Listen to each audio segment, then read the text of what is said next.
My fiancée stole and tore up my passport to sabotage my career, so I exposed her obsession, and what happened next shocked even her fans. I'm Jason, a 29-year-old male, and I live in a mid-sized city. There's nothing fancy about my life.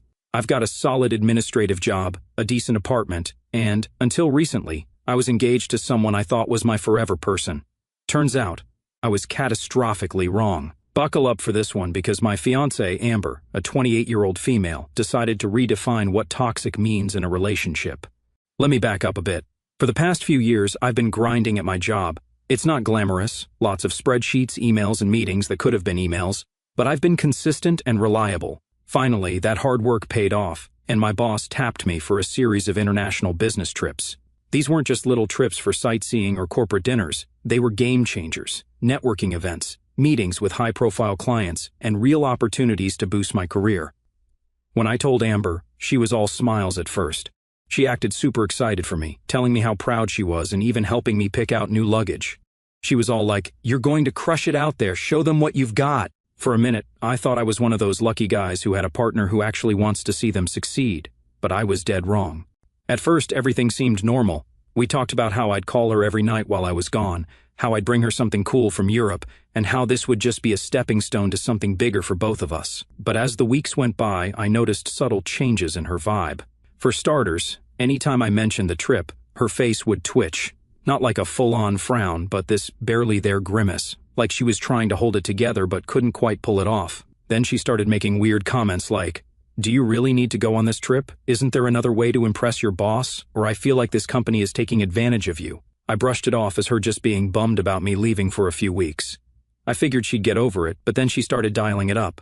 One day, while I was double-checking my itinerary, she let out this huge sigh and said, "You know, I just feel like you're prioritizing work over us lately." That threw me off because we've always been good about balancing things. I reminded her that the trip was temporary, and that it wasn't like I was packing up and moving to another country permanently. She just shrugged and gave me this tight smile that screamed, "I'm not okay, but I'm not going to tell you why." Now, Amber is, how do I put this nicely? She's the kind of person who thrives on being the center of attention. Whether it's her birthday, a random Tuesday, or the anniversary of the day she found her favorite lipstick shade, she needs everything to be about her. Don't get me wrong, I'm all for spoiling my partner and making them feel special. But Amber takes it to a level that could make a narcissist blush. For example, last month we went out for dinner with my coworkers, and somehow Amber managed to turn the entire conversation toward her job. She works as a graphic designer, which is great, but by the end of the night, everyone knew the name of her boss, her latest projects, and how she'd single-handedly saved the team during a tight deadline. Meanwhile, no one even knew why we were at dinner in the first place. It was to celebrate a milestone I hit at work. But hey, who needs recognition when you have Amber? Anyway, as the trip got closer, her comments became less passive-aggressive and more, openly bitter. She started saying things like, "I bet you're going to have so much fun without me, and what if something happens while you're gone? Who's going to be here for me?" At one point, I jokingly said, "I'll bring you back some chocolate to make up for it," and she just gave me this look, the kind that makes you wonder if you accidentally insulted someone's entire lineage. One night, we were watching a movie, and I made the mistake of mentioning my itinerary.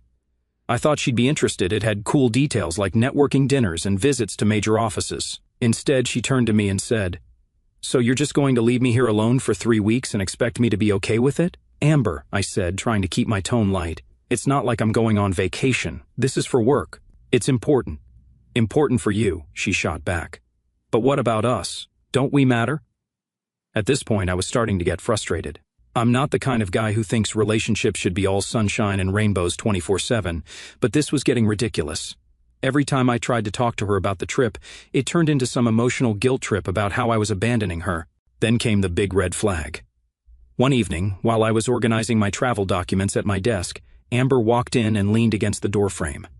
"You really don't have to go, she said. "What are you talking about?" I asked without looking up. "I'm just saying," she continued. "Maybe it's not as big of a deal as you're making it out to be. What's the worst that could happen if you stayed? You could miss the flight, and we could spend some time together instead." I paused, my pen hovering over a sticky note. "Amber, I have to go. It's my job." "Yeah, but your job isn't your whole life," she muttered before walking away in a huff. I sat there for a minute, staring at my papers and trying to process what had just happened. Was she seriously suggesting I ditch this massive opportunity just to hang out at home? Who even thinks like that? But here's the thing. Amber wasn't done. She started making little digs whenever she could, like she'd be laughing and saying, "Don't forget your passport. Wouldn't want you to miss your flight." Or what if the universe is trying to tell you something, and you're ignoring it? At this point, I wasn't just annoyed. I was starting to get genuinely uneasy. That brings us to the night before my flight. Everything was packed, my documents were ready, and I was feeling good. Then I opened the drawer where I always keep my passport, and it wasn't there. I stood there, frozen for a moment, staring at the empty drawer like my passport would magically appear if I just focused hard enough. But it was gone. That awful sinking feeling hit me like a truck. This wasn't some misplaced sock or the TV remote. My entire trip, my career, depended on this one thing, and it had vanished into thin air. I yanked the drawer out completely, flipping it over to check underneath. Still nothing. My hands were shaking as I tore through the rest of the desk, shoving papers, notebooks, and random junk aside. No sign of it. "Jason, what's going on?" Amber's voice drifted in from the doorway.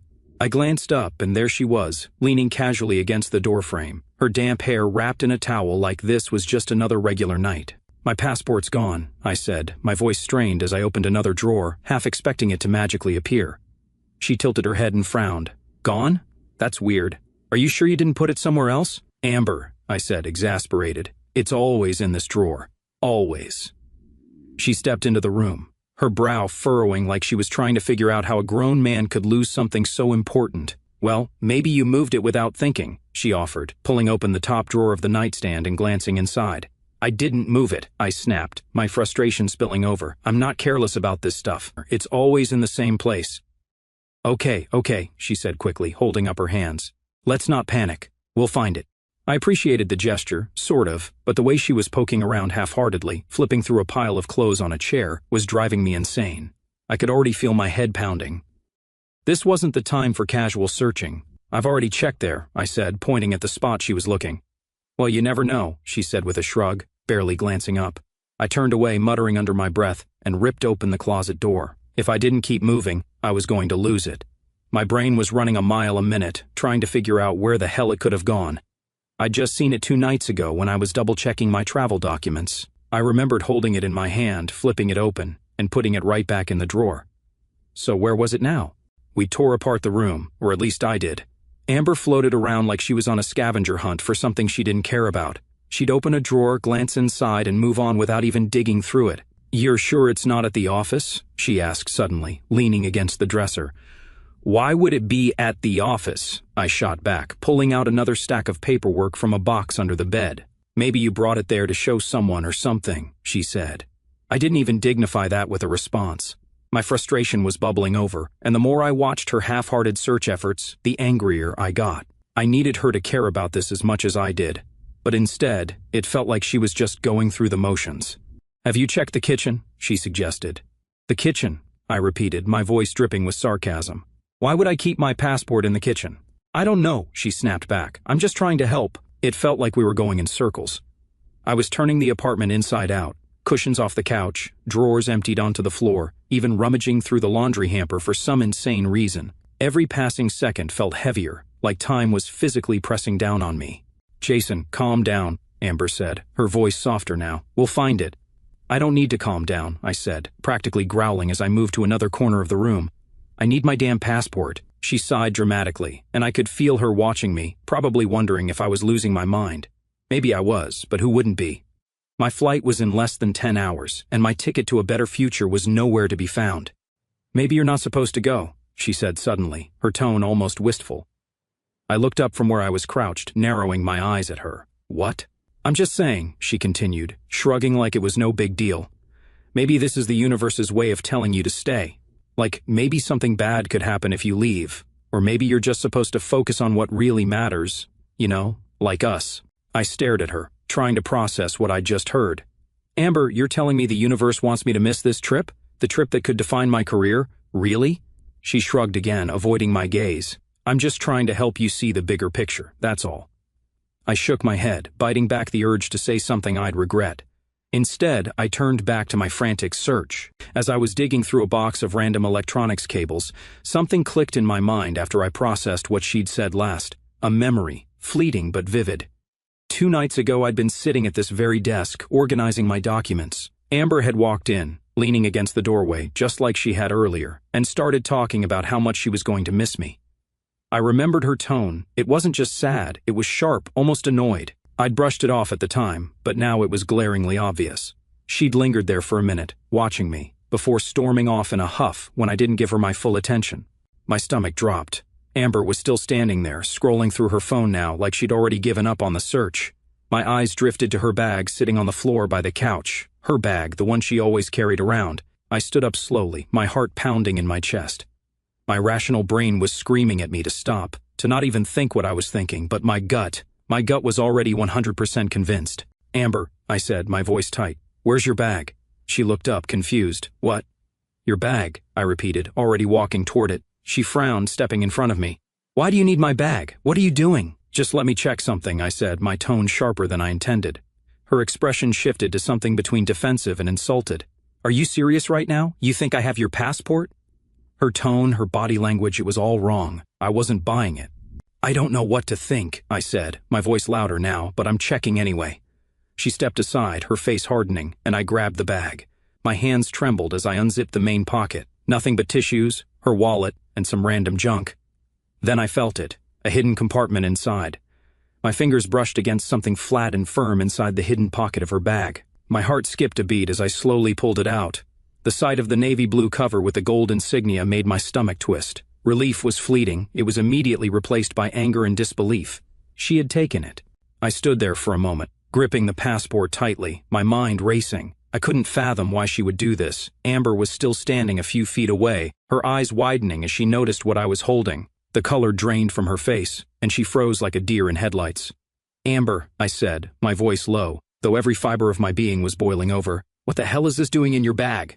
She didn't answer immediately, her mouth opening and closing as if searching for an excuse. I don't know how that got there," she finally stammered, taking a step back, her hands trembling slightly. I held the passport up for emphasis. "You don't know? It magically appeared in your bag, in a hidden pocket, and you have no idea how it got there?" Her face hardened suddenly, and she crossed her arms. "Maybe you put it there by mistake," she said defensively, betraying her attempt at confidence. I couldn't believe what I was hearing. My mind was spinning, trying to process the absurdity of her response. "Amber, cut me some slack," I said, stepping closer, the anger in my voice unmistakable. "You hid my passport. Just admit it." Her eyes darted to the floor, then back to me. She was cornered, and she knew it. "Okay, fine," she snapped. "I took it, but I wasn't going to keep it forever. I just wanted you to stay. I thought if you missed the flight, we could have more time together." The audacity of her words was unbelievable. I took another step forward, towering over her.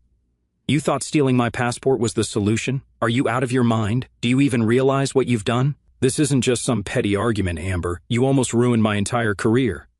She flinched but didn't back down. "I didn't know what else to do," she yelled, her voice cracking. "You've been so focused on this stupid trip and your job, and I felt like I didn't matter anymore. I just wanted you to see that we need to work on us." "Work on us?" I repeated, my voice dripping with disbelief. "You don't work on a relationship by sabotaging your partner. What you've done isn't love, Amber. It's manipulation." Her face crumpled, tears spilling down her cheeks. "I didn't mean for it to go this far," she whispered. "I just wanted you to stay. I thought if you missed one flight, you'd realize how much I need you here." My jaw tightened as I stared at her, the weight of her actions sinking in. There was no coming back from this. I couldn't even look at her without feeling a mix of anger and disgust. "You've crossed a line I can't forgive," I said, my voice cold. "We're done. This relationship is over." Her eyes widened, and for a moment she looked like she couldn't comprehend what I'd just said. "You don't mean that," she said, her voice shaking. "You're just upset. You'll calm down, and we'll figure this out. I didn't mean to hurt you." "I've never been more serious," I said firmly. "We're finished. Pack your things and get out." Her expression twisted into something wild, desperation mixed with fury. "You're not leaving me," she screamed, lunging forward. Then, within seconds, she snatched the passport out of my hand before I could stop her. For a second I was frozen, watching her grip the passport with both hands. Then, with a sickening tear, she ripped it in half like a jerk. "What are you doing, Amber?" I roared, stepping forward and grabbing her wrist before she could do anything else. My hand clamped down hard enough to stop her. "What the hell is wrong with you?" She struggled against my grip, her free hand flailing as she tried to pull away. "Let me go." "Not until you understand what you've done," I growled, my voice low and dangerous.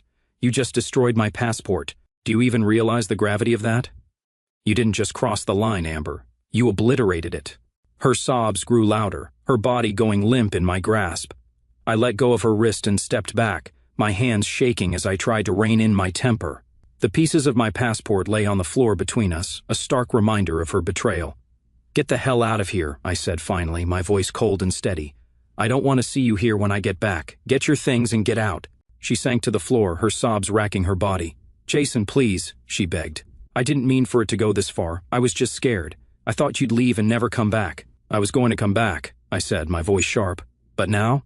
Now there's nothing left to come back to. You did this, Amber, not me. You need to take responsibility for your actions." She didn't respond, just sat there crying as I turned away, unable to look at her any longer. My chest felt tight, my anger simmering just below the surface as I tried to think through my next steps. The passport was completely ruined, there was no salvaging it. But I couldn't afford to let her sabotage my future. I grabbed my phone from the counter and started searching for emergency solutions. There had to be a way to fix this in time for my flight. My mind raced as I dialed a number, the adrenaline pumping through me, keeping my focus razor sharp. Amber's sobs grew quieter behind me, but I didn't turn around. I couldn't. The woman I thought I loved, the woman I had planned a future with, had turned into someone I couldn't even recognize. Her actions spoke louder than any apology ever could. The pieces of my passport were still on the floor, but I didn't bother picking them up. There was no time for sentimentality or second-guessing. I had a flight to catch, and I wasn't going to let her ruin everything I'd worked for. My flight was still scheduled for the next morning, and somehow I needed to figure out how to replace my passport in less than 24 hours.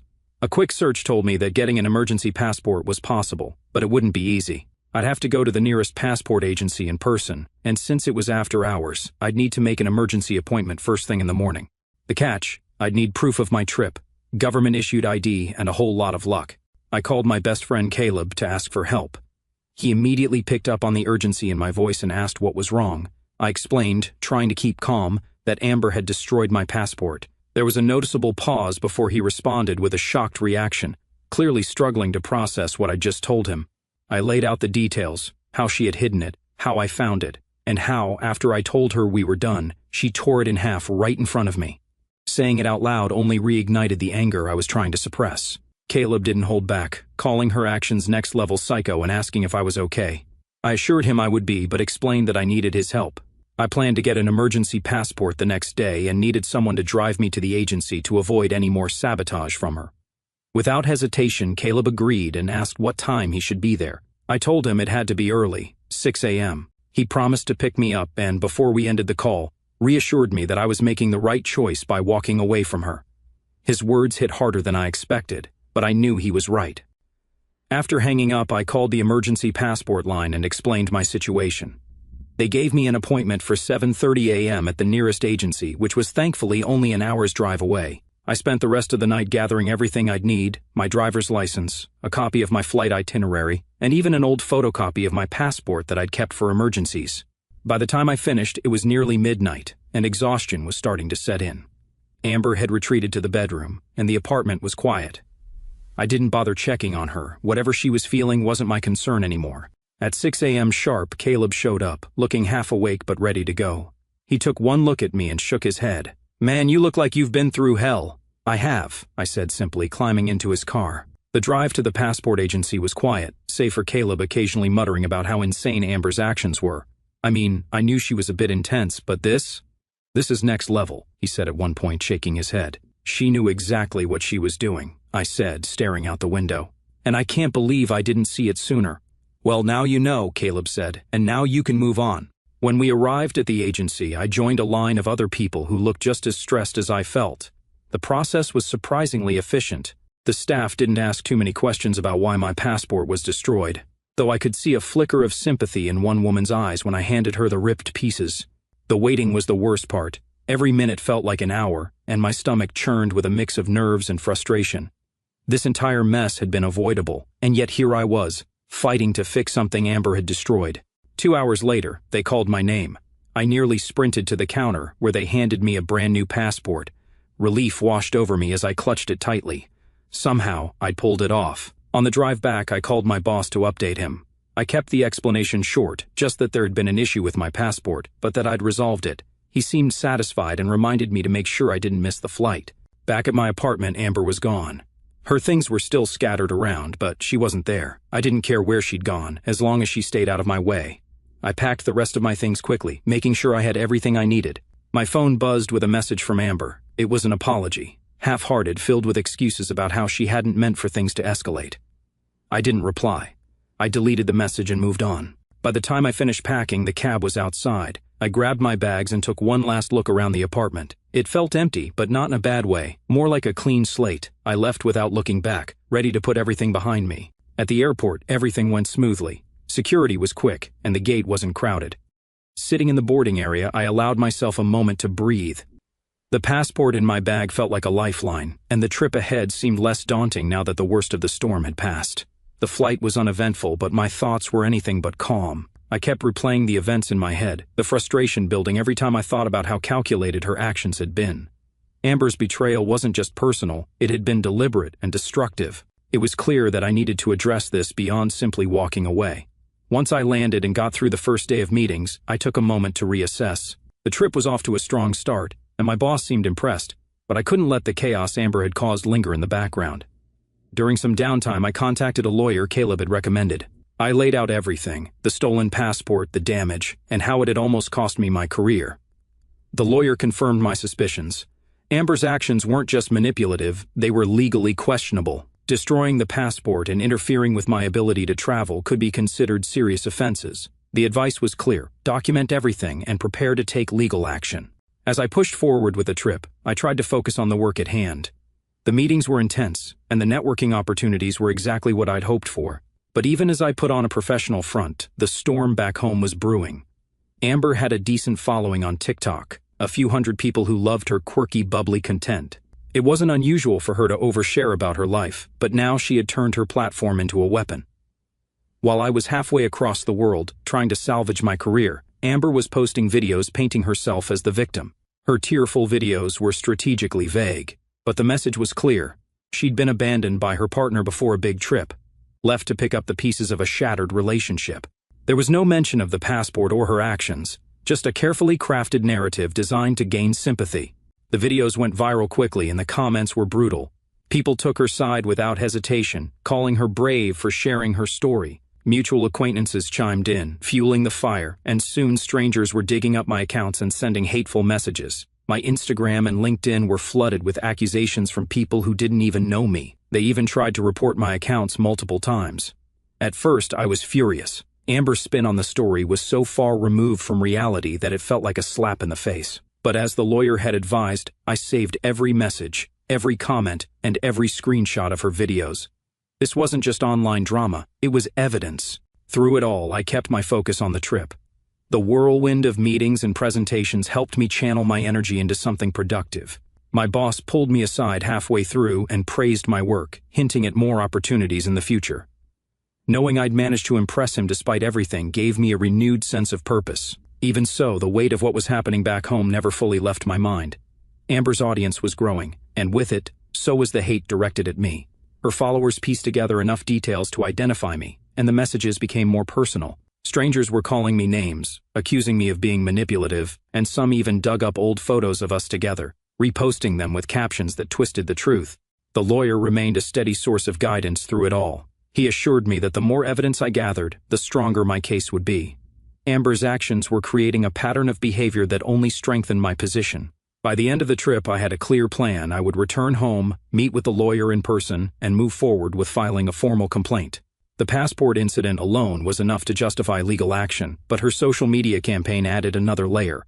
She wasn't just trying to ruin my career, she was trying to ruin my reputation. The last night of the trip was spent organizing everything I had: screenshots of her videos, copies of the hateful messages, and a detailed timeline of events. The anger I'd felt earlier had transformed into resolve. Amber might have thought she could control the narrative, but the truth was on my side. The trip had been a success, but the fallout from Amber's actions wasn't over. Landing back home felt like a fresh start. Even though I knew the storm was far from over, I had meetings lined up with my lawyer to finalize the case against Amber, and there were still loose ends to tie up, like the lease and my belongings at the apartment. But despite the weight of everything, I felt a sense of control. The lawyer moved quickly, filing complaints against Amber for destruction of property and interference with my travel. The evidence we'd gathered, the torn passport, screenshots of her messages, and even the TikToks she had posted, painted a clear picture of her actions. She had crossed the line in more ways than one, And now there were consequences. She was formally served, and while I didn't attend the proceedings directly, my lawyer kept me updated. The court ordered her to pay for the replacement passport, the added travel expenses I incurred, and a small penalty for property destruction. Amber's social media campaign, which had initially gained her sympathy, began to unravel as details of the case surfaced. Her followers started questioning her version of events. People dug deeper, and some discovered my professional reputation and the fact that I had kept quiet publicly while handling things legally. The narrative started shifting, and cracks began to form in the pedestal she had built for herself. Her TikTok account, once a hub of quirky, feel-good content, became a battleground. Comments flooded in, accusing her of lying and exaggerating the truth. She tried to post another tearful video, claiming she was being unfairly targeted, but by then, people weren't buying it. The backlash was swift. Brands she had worked with distanced themselves, and her follower count started to drop. Through mutual acquaintances, I learned that Amber was struggling. The apartment she stayed in after I kicked her out was too expensive for her to afford on her own. She moved back in with her parents shortly after, and word spread that her once glamorous social media presence was becoming increasingly bitter and erratic. Meanwhile, my life had moved on. Work was thriving, and the success of the trip had positioned me for new opportunities. My boss praised my professionalism and hinted at even bigger projects in the pipeline. For the legal action against Amber, I let the lawyer handle the details, but knowing it was moving forward gave me peace of mind. Occasionally, I'd hear from friends about the latest drama Amber was stirring online. She had tried to spin a new narrative, claiming she was bullied off the internet, but by then, the damage to her reputation was done. She had alienated too many people, and her attempts to rebuild her following flopped, but Amber wasn't ready to let go. The other evening, after a particularly long day at work, I arrived home to find her sitting on the steps outside my new apartment building. She looked different, tired, disheveled, and far from the confident person she used to present herself as. She was holding something in her hand, and as I got closer, I realized it was the engagement ring. "Jason," she said softly, standing up as I approached. I didn't say anything at first, just stared at her. "I just want to talk," she said, her voice trembling. "Please." I crossed my arms, keeping my distance. "There's nothing to talk about, Amber. You made your choices." Tears welled up in her eyes, and she held out the ring like it was some kind of peace offering. "I messed up. I know I did. But I love you. I'll do anything to fix this." Her words felt empty, like an echo of the same excuses and justifications she'd given before. She wasn't here out of love, she was here because she had nothing left. "I'm not interested," I said firmly. "Take the ring, sell it, and go into therapy. I don't care. But don't come back here again." Her face crumpled, and for a moment it looked like she might argue. But something in my expression must have told her I wasn't going to bend, because she stepped back, clutching the ring tightly. "I'm sorry," she whispered, barely audible. I didn't respond. I turned and walked past her, unlocking the door to my building and stepping inside without looking back. Amber never came back after that. Whatever lingering hope she had of reconciliation was gone, and I felt nothing but relief. But you know what? The experience taught me more than I ever wanted to learn about trust and manipulation. Amber loved me, but she became obsessed to the level she turned into a psychopath. In the end, all she had done was reveal her true self. I'd walked away stronger, with a clearer sense of who I was and what I deserved. And her? She was just a memory now, one I was glad to leave behind. Was I too harsh in cutting her off completely, or does this seem justified to you?